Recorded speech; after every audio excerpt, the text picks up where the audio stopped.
How you doing, guys, and welcome back. I'm Moonchild, and today's review we're going to be looking at the Subtank Plus by Kangertech. Let's take a look.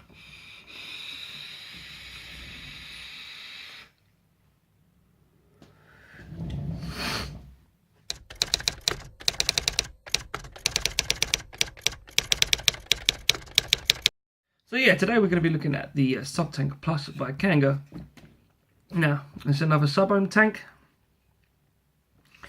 It performs like a sub-ohm tank, and it goes through liquid like a sub-ohm tank.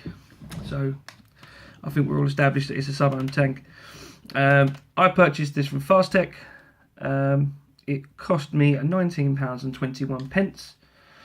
I think in dollars, I will just check now. It was $32.29.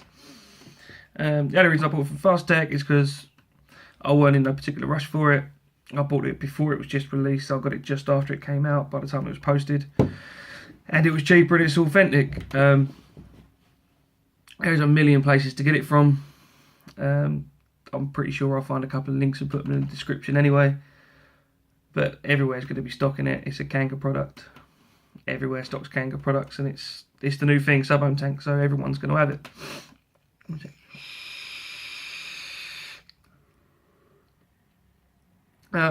Performance been good. The juice capacity I've been really enjoying. It holds 7mm now. This new version, 25mm in diameter. As you can see, I've got it on the Spaghetti 100 watt plus. We're double plussing today. And it's just got a little bit of overhang, not too much. I think, what was this, 24mm anyway, so it's not too ridiculous. I've seen this sitting on top of the Kanger K-Box, and it sits completely flush because the rounded bit on that is 25mm, holds the Subtank and the original Subtank Plus, and it holds the original Subtank, which is 25mm in diameter as well. I'll tell you what, my only really negative thing about the tank is the actual coils.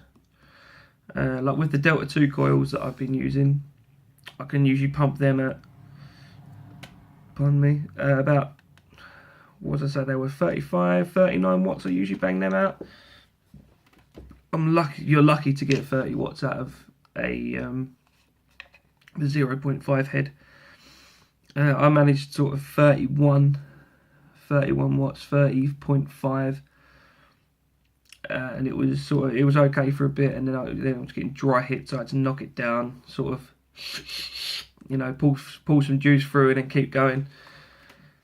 So I sort of sacked that off to cut it straight down to sort of 25, and I worked my way up from about 23 watts to about 25.5.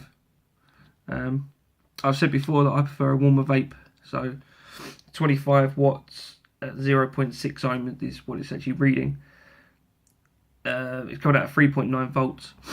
It's not the warmest vape in the world, but it's better than having it at, too low. So yeah, the other things I've been enjoying about the tank, I've really been enjoying the airflow. Well, the airflow on its wide open setting, I've really been enjoying. On its lowest setting, you don't get. It's definitely a mouth to lung sort of hit, so.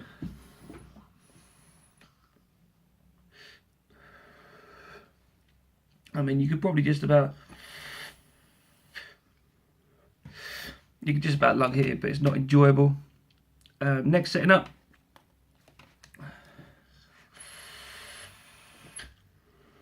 is lung hittable again, but if you have to lung it, it's not too unpleasant. The only thing I found with that next setting up is I get a whistle. I don't know if you'll hear that. I haven't attached the microphone today. I'm being lazy, so but there is a whistle there, and then you got your full wide open.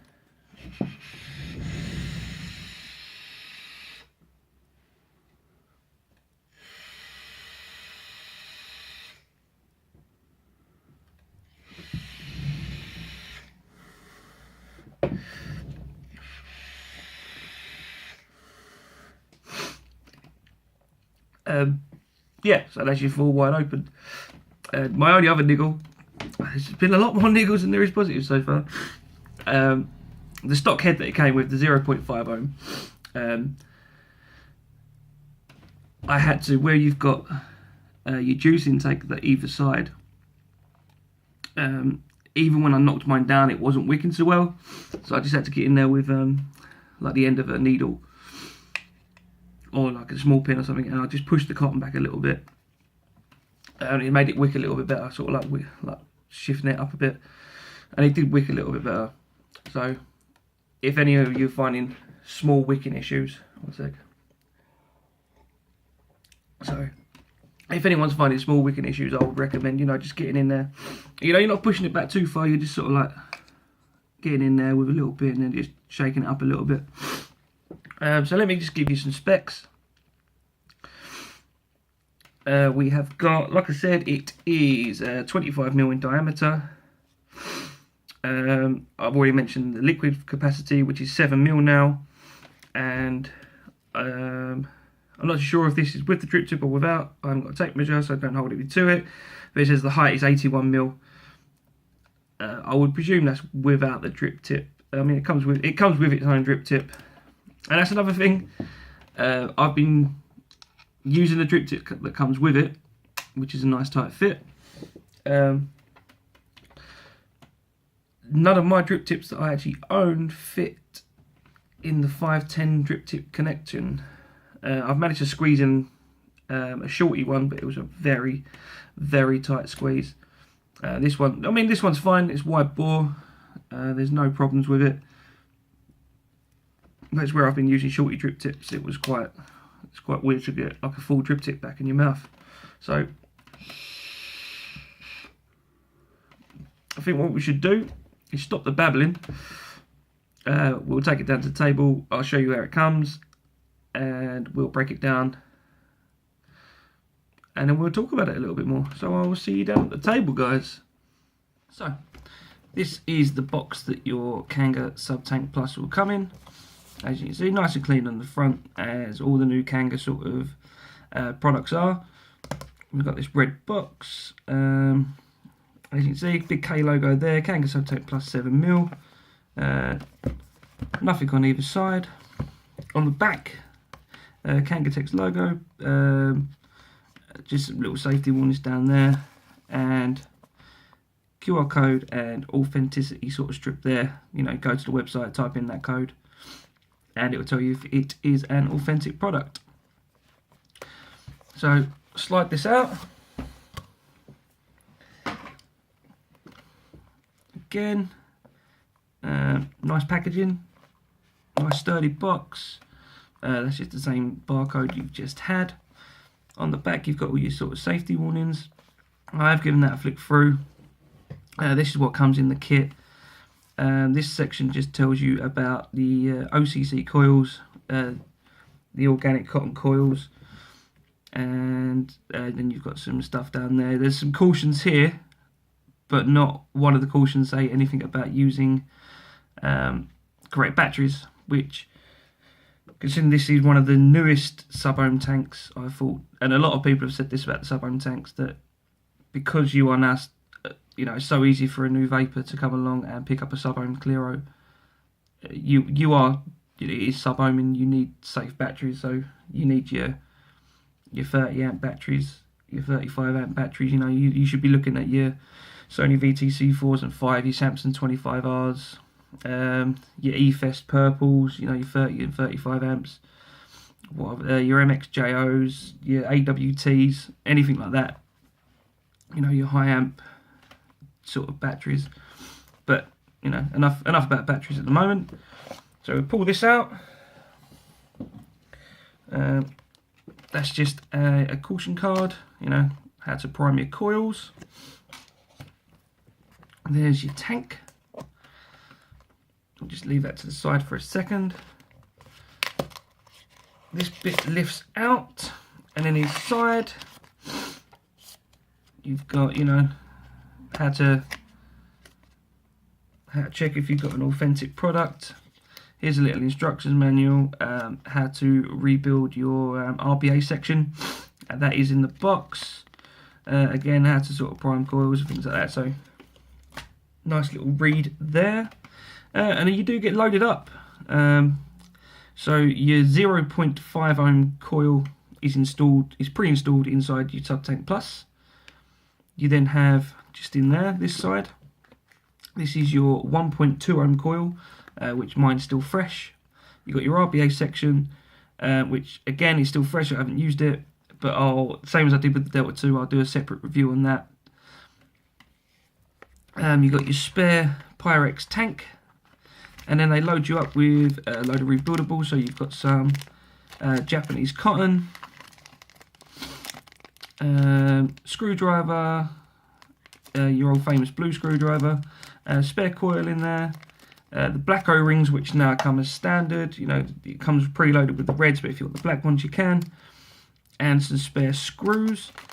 If I can get this out, there you go, that was easier than I thought. The RBA section, I can't get the, there you go, is already preloaded with a coil as well. I haven't tested the resistance, actually. No, I haven't tested the resistance of this. If I took a one step in the dark, the preloaded one on the Delta 2 was an ohm, so I'd say it was about that sort of area. But again, like I said, I'll do a separate review for the RBA section. I know it comes with this tank, but it's just easier. So that's all the gubbins inside the box. Let's get rid of it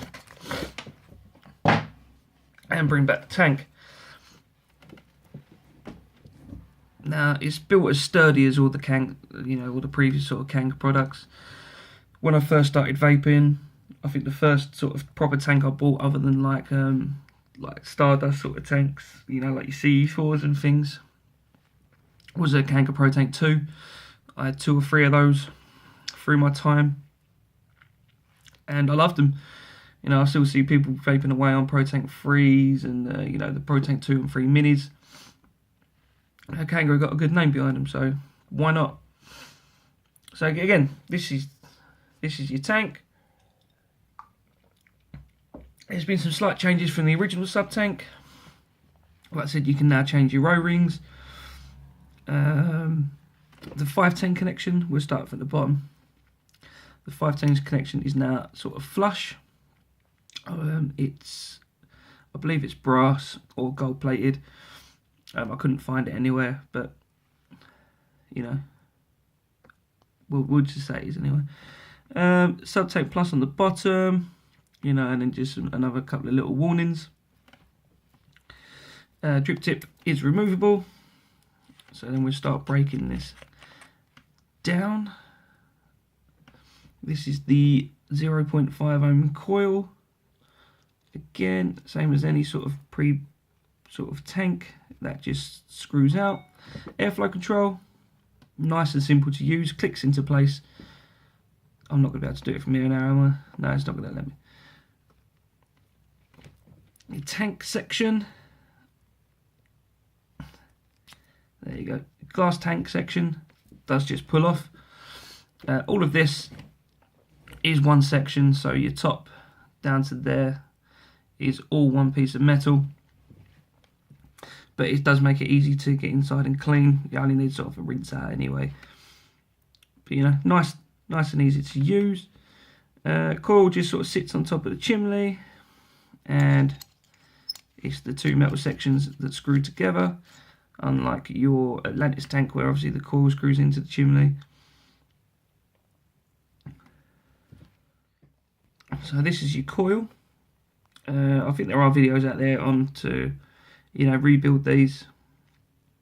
But the RBA section that comes with this is, you know, it's there, so you haven't got to muck about rebuilding these. It's going to be quite dirty in there. I don't know if it's going to pick it up. You know, we'll always try. Nah, but you know, the coil's sort of nice and centered in there. Again, when you're priming these, drop your juice straight into the top, get it around the sides. Like I said, I just had to sort of push some of the cotton back when I was using mine. It just didn't feel like it was wicking properly. So I literally just got in there with, I was actually using the end of my pipette that I use for dripping. And that's sort of like the perfect sort of size to get in there. I just knocked the cotton back a little bit. And it sort of started wicking fine. Again, sort of red O-ring on the bottom. If you're going to buy replacement coils and you see a blue, if you've got a blue one on the bottom, they're nickel. Nickel wire for like a DNA 40 for the temperature control. So just look at that, you know, before you buy them. Airflow to the coil, nice and big on the bottom. You've got 4 big slots in the side there, and then straight up to your coil. This is your bottom section again. Obviously, the coil screws into the bottom. Airflow, nice and wide. The other slots. Let me just get a mod quickly because I can't turn it otherwise. Oh God! Don't drop it on the glass section. I'm gonna move that glass tank out of the way before I smash it. I know I have to replace my glass on a review. So that's all double-sided. We'll go back that way. So there's your smallest airflow slot, little hole, and then turn it that way, and that's your next one up. And these are all double-sided again. There's like no singles. And then on your widest setting there, but obviously you can sort of like half close that off if you wanted to, and obviously it does the other side. So let's start putting this back together. So then your coil screws into the base. Take your large section and your tank section. Make sure your O-rings are, you know, like a little bit juiced up, and it slides on nice and easy. Drip tip back onto the top. We'll take some juice and I will show you the best way of filling. I'm pretty sure most of you know by now how to fill a tank, but you know, it doesn't hurt. So obviously what you want to do is fill down the side, and I always just fill up to the top of the, literally to the top of the chimney. Might take a couple of these. Again, this is a 7mm tank. At 25, like I said, I've been vaping this at 25 watts. 25 watts as an all-day vape. I can pretty much get all day out of it. If I'm at work, I'll definitely get all day out of it. If I'm sitting at home, I might have to sort of, you know, top it off towards the end of the evening, or just go onto another device. But I've been using these tanks a lot more now for convenience. You know, sticking them in the car, rather than, you know, don't want to be dripping and driving. Yeah. Talk amongst yourself, guys. Talk amongst yourselves. There you go. I think we're there. So there you go. If you can just see that. I don't want to tip it too much, otherwise it's going to go down. Just to the top of the chimney. Bang your coil straight on. Twist. Don't do it too tight. And then you'll see, you know, nice full Kangertech Subtank Plus, full of some beautiful custard liquid. So I think that's it for the close-up, guys. We can take it back up top. We'll talk about it, we'll vape on it, and I will give you my final thoughts. So I'll see you up there. So that was an up-close look at the Subtank Plus. Again, let me just show you what it can do.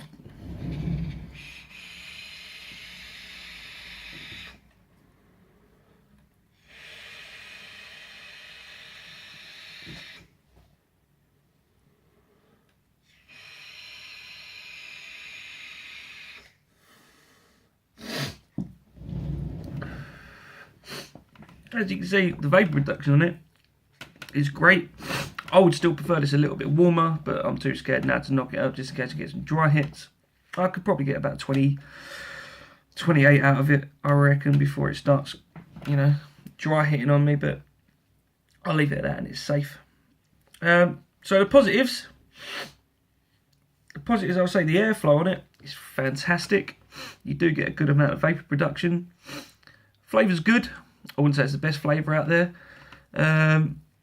When I first got it, I was quite excited, and I did say to a couple of people that it sort of is close to the flavour on the Delta 2. I've gone back to the Delta 2, and they're not far between.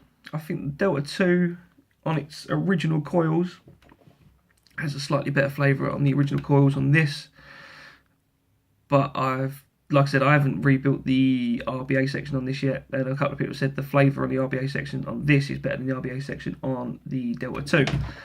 So that's to be decided. But again, like I said, I'll do another video on the RBA section on this.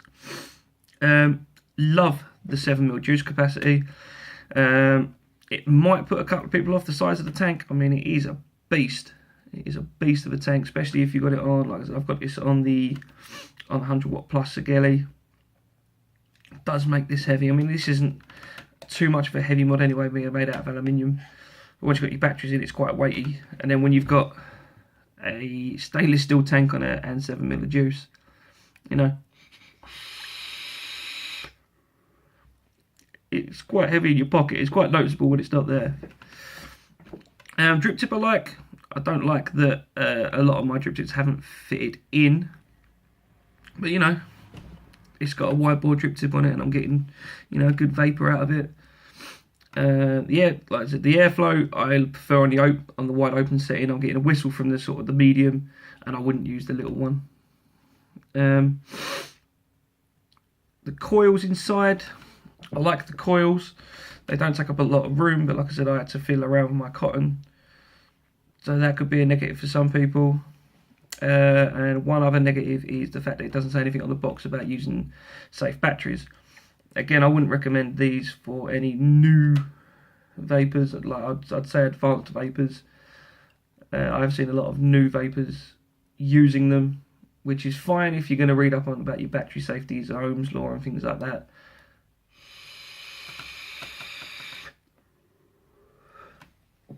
And obviously, if you're not going to be silly enough to put it on a hybrid mechanical mod, we've all seen the pictures and read the articles about people blowing themselves up and blowing their tanks up. Don't do it. Don't put it on a hybrid. I think that's about it as well, guys. I can't think of much more.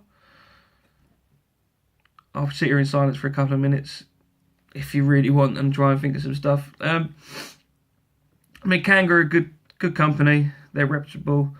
Like I said, you can get these from pretty much anywhere. Everywhere's selling them. Prices differ. Like I said, I got this from Fastech. I wasn't in any particular rush for it, so that's why I got it from Fastech. It took, you know, the sort of 10 to 14 days to turn up, but I did get it for £20, which was $32, which I thought was a fantastic price. There's a lot of companies in the UK selling it, and you're looking at £30 odd. It depends on if you want to wait for it, or you know, you want to give your money to. I would still say give your money to a UK vendor, but I was being cheap. I like cheap. Nothing wrong with cheap. Anyway, so let's take a vape to say goodbye.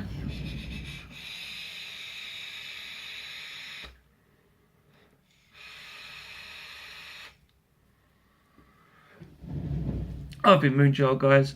Remember, vaping is the way forward, and I'll see you again soon.